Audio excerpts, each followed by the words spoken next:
हर हर महादेव। जैसा कि आप लोग जान रहे हैं कि 22 मार्च से समस्त भारत लॉकडाउन है। सारे गतिविधियां बंद हैं।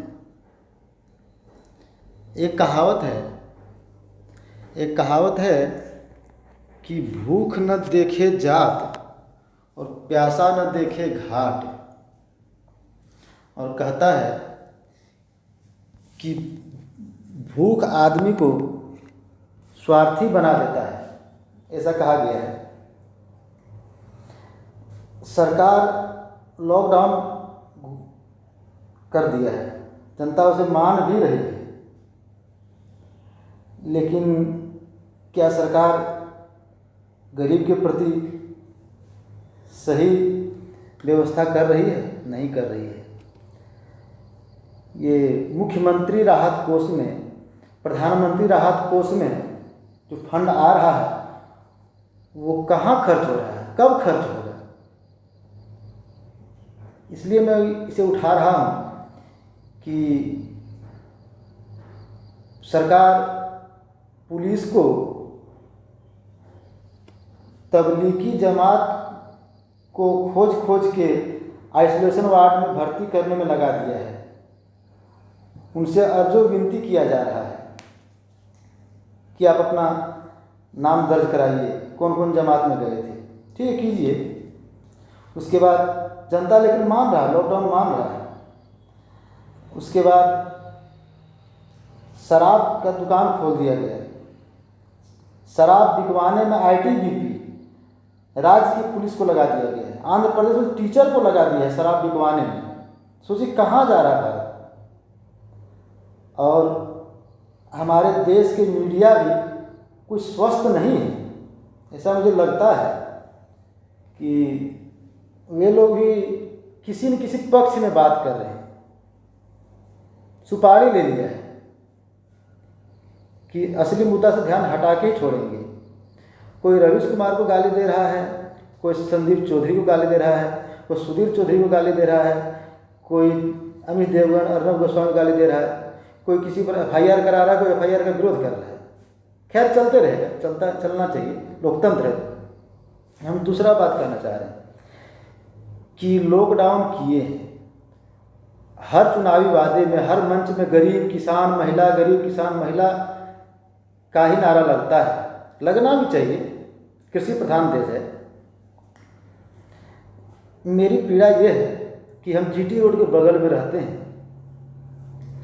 हम रोजाना देख रहे हैं कि बच्चे, महिला, पुरुष, ये सब सामान्य वर्ग के, एकदम सामान्य वर्ग के, देख के पता चलता है। बोलपुर से, कलकत्ता से, 24 परगना, दिनाजपुर से, जीटी रोड के बगल में हम रहते हैं, देखते रोज प्रतिदिन पैदल जाते हैं। अभी हम देखे तुरंत 300 साइकिल वाले थे, 300 साइकिल वाले। अब सोचिए लोग कौन है? क्या ये सामर्थ्यवान है? नहीं, कहीं फैक्ट्री में काम करते होंगे जहाँ सेठ ने पैसा देना बंद कर दिया होगा, भोजन देना बंद कर दिया होगा, या तो आश्वासन भी नहीं दिया होगा। कहीं भट्ठा में काम करते होंगे जो जंगल की तरफ होता है, खेत की तरफ होता है, और दुनिया से कटे हुए रहते हैं। अब जिनका राशन कार्ड है उनको तो पूछ के राशन दिया जा रहा है, उसमें भी धांधली है। मैंने तो देखा है कि राशन लेने वाले एवेंजर गाड़ी से जाते हैं। एवेंजर गाड़ी का दाम कम से कम 1,20,000 तो होगा ही। एवेंजर गाड़ी से राशन लेने जा रहे हैं, पल्सर गाड़ी से राशन लेने जा रहे हैं। उनके पास स्मार्ट मोबाइल है, 15,000 17,000 के मोबाइल है, उनको राशन दिया जा रहा है। दीजिए, ठीक है, देना चाहिए, सब देश के नागरिक हैं। लेकिन ये जो गरीब असहाय हैं, इनके पास तो स्मार्ट मोबाइल नहीं है। ये तो जंगल में ईंटा बनाते हैं, कहीं प्लांट में काम करते होंगे, जो प्लांट के अंदर ही इनका दुनिया था। वहाँ आश्वासन इनको दिया गया कि नहीं दिया गया? अगर दिया जाता तो क्यों ये निकल के रोड पे आते? और इनको काम भी नहीं दिया जा रहा है। देख के बहुत दर्द होता है बंधु, क्या बोले। मैंने कहाँ जा रहा देश? जो राहत कोष में जो फंड जमा हो रहा, कब काम आएगा, कहाँ काम आएगा? क्या विधायक खरीदने में काम आएंगे? सांसद खरीदने में काम आएंगे? क्या काम आएंगे?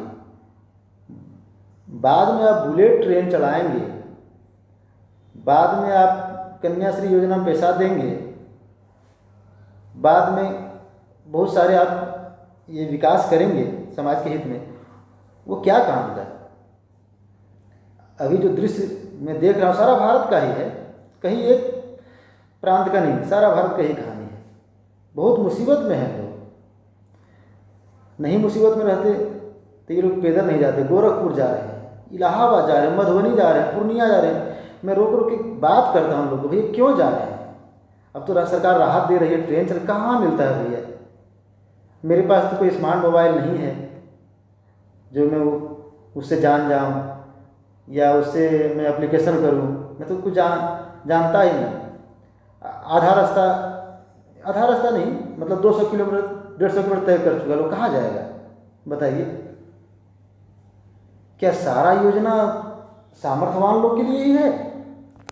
ये सफ़ेद हाथी पाल पाल के रखे हैं अपने देश में, उन पर जो खर्चा हो रहा है सरकार कीजिए, लेकिन अभी मुसीबत का समय है।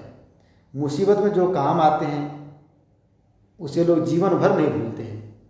इसीलिए मेरा कहना है कि सरकार यदि बस चला सके तो बस चलाना चाहिए, नहीं तो ट्रेन चलाना चाहिए। जो 150 किलोमीटर 200 किलोमीटर साइकिल से तय कर रहा है, आ चुका है यहाँ तक, या तो पैदल चल रहा है, मेरा मानना है वह बीमार तो नहीं हो सकता है। उसको टेस्ट करने की कोई आवश्यकता ही नहीं है। उसे क्या टेस्ट करना है? वो बीमार हो ही नहीं सकता, उसको कोरोना हो ही नहीं सकता है। इसलिए ट्रेन फ्री किया जाए, वो पैसा दे के जाएंगे, या तो आप मुफ्त में पहुंचाइए, या तो फ्री कर दीजिए, नहीं कि ट्रेन चलेगा, लोग बैठ बैठ के जाएंगे, अपने बच्चों के पास जाएंगे। कुछ व्यवस्था कीजिए, नहीं तो बहुत बुरा समय आने वाला है दोस्तों। ऐसा लगता है कि ये पराकाष्ठा काल चल रहा है, ऐसा लगता है सब कुछ बर्बाद होने वाला है।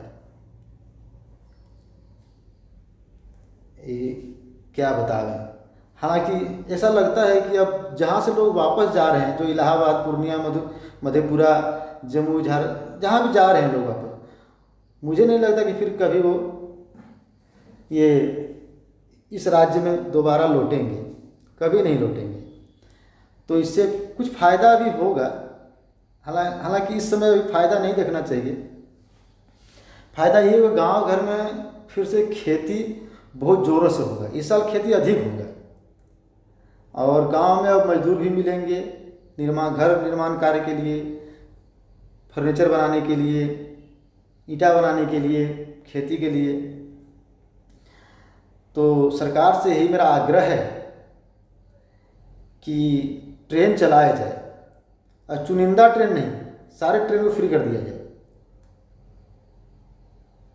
आखिर आप सफल भी कहाँ हो रहे हैं? जितने लोग मुसीबत झेल के जा रहे हैं वो तो पहुँच ही रहे हैं, उनको वहीं क्वारंटाइन कीजिए, आइसोलेशन वार्ड बनाइए। आखिर एक राज्य में 15 साल से मुख्यमंत्री है, 10 साल से मुख्यमंत्री है, उन्होंने अपने राज्य में संसाधन क्यों नहीं बनाया? बनाना चाहिए था, क्यों नहीं बनाया? अभी अगर रोना रोएंगे कि संसाधन नहीं है, कैसे लाएंगे, कहाँ रखेंगे, क्यों नहीं था? अगर सरकार का काम क्या है? सिर्फ तिरंगा झंडा फहराना, भाषण देना और चुनिंदा लोगों को राशन देना, चापाकल देना, यही काम है। सरकार का काम है जनता का हित में काम करना। इस समय राजनीति को त्यागिए, जातिवाद को त्यागिए, और अनाप शनाप जो समाचार चैनल पर दिखाया जा रहा है उसे बंद किया जाए। सिर्फ देश में क्या घटना हो रहा है, कहाँ मुसीबत, यही दिखाया जाए। मेरा तो यही मानना है कि मीडिया वाले भी ध्यान को डाइवर्ट करने के लिए, अटेंशन डाइवर्ट करने के लिए सारा चतुराई करता है। दिन भर लोग, जो सामर्थ्यवान लोग हैं, दिन भर डाटा चलाते हैं, मनोरंजन करते हैं। शाम को 7 बजे आप टीवी पर बैठिए, आपको अमित देवगन भड़काते हुए मिलेंगे। अर्नब गोस्वामी इतना चिल्ला चिल्ला के डिबेट कराते हैं। मैं किसी की मैं निंदा नहीं कर रहा हूँ, सब राष्ट्रभक्त हैं, मैं भी राष्ट्रभक्त हूँ, लेकिन मेरा मानना है कि न्यूज़ चैनल वालों को उतना चिल्लाना क्या है, भड़काना क्या है। आप जो विषय है उसे उठा दीजिए, जो देश में हो रहा है उसे दिखा दीजिए, बस लोग मूल्यांकन कर लेंगे कि क्या देखना है, क्या तय करना। आप क्यों तय करते हैं? संदीप चौधरी उसी तरह किसी की बात नहीं मानते, अपना ही सिक्का चलाते हैं। तो आप जहाँ हैं बंधु, कुछ मदद कीजिए लोगों को, कुछ भोजन कराइए, पानी पिलाइए, उनको आश्वासन दीजिए। अगर आसपास का प्रशासन हो, थाना हो, फाड़ी हो, उसको खबर कीजिए, वो बस का व्यवस्था करे। किया गया है, यहाँ किया गया है, 300 साइकिल को रोक के खिलाया गया है और बस में बैठा के उनको गोरखपुर पहुंचाने की व्यवस्था किया गया है। लोग प्रसन्न थे, मैं खुद अपनी आंखों से देखा हूँ, इसलिए बोल रहा हूँ। बहुत समय खराब आने वाला है। ये मई जून 2-3 साल पर भारी पड़ेगा। ये 2020 तो नष्ट ही हो गया है, लेकिन 2-3 साल भारी पड़ने वाला है। फिर भी जान है तो जहान है, यही मोदी जी का भी नारा है। मैं बहुत प्रसन्न हूँ कि इस समय देश का जो प्रधानमंत्री है वो मोदी जी हैं। वो बहुत ही सक्रिय पुरुष हैं, बहुत भावुक भी हैं, कठिन निर्णय लेने में दक्ष हैं। यही एक संतोष है, तसल्ली है। हर हर महादेव।